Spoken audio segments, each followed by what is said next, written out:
ভূমি অধিগ্রহণের নামে আত্মসাতের ঘটনায় গ্রেপ্তার কিশোরগঞ্জ জেলা হিসাবরক্ষণ অফিসের অডিটর মোহাম্মদ সৈয়দুজ্জামানের বাসা থেকে ৯২ লাখ টাকা উদ্ধার করেছে দুদক। কিশোরগঞ্জ শহরের কাতিয়ারচরে সৈয়দুজ্জামানের বাসায় অভিযান চালিয়ে তারা ওই টাকা উদ্ধার করেন। বাড়ির আলমারি, ঘরের সিলিং থেকে ঝুলানো বাজারের দুটি ব্যাগসহ বিভিন্ন স্থানে লুকিয়ে রাখা অবস্থায় ওই টাকা পাওয়া যায়।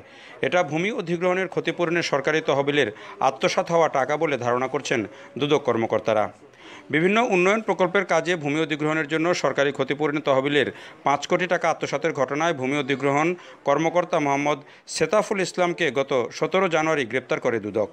কর্মকর্তারা জানান, ৫ দিনের রিমান্ডে নিয়ে জিজ্ঞাসাবাদের সময় সেতাফুল টাকা আত্মসাতের ঘটনায় জেলা হিসাবরক্ষণ কার্যালয়ের অডিটর মোহাম্মদ সৈয়দুজ্জামান ও অফিস পিয়ন দুলাল মিয়া সহ কয়েকজন জ্যেষ্ঠ কর্মকর্তার নাম বলেন।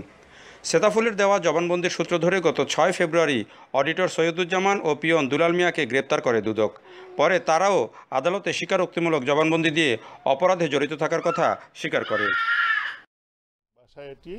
এবং এই কক্ষটি সৈয়দুজ্জামানই ব্যবহার করে, যেটি তার ছেলে আমাদেরকে জানিয়েছে, এবং এই কক্ষ থেকে আমরা টাকাটি উদ্ধার করি। মোট ৯২ লক্ষ টাকা এখানে আমরা উদ্ধার করেছি এবং এই টাকাগুলো এই এলাকা কেস সংক্রান্তেই ব্যাংক থেকে উঠানো হয়েছিল ফলস বিলের মাধ্যমে। পূর্বেই তাকে আমরা অ্যারেস্ট করেছি। সৈয়দুজ্জামানকে আমরা আগেই অ্যারেস্ট করেছি এবং সে আদালতে স্বীকারোক্তিও দিয়েছে যে সেই ঘটনার সাথে জড়িত।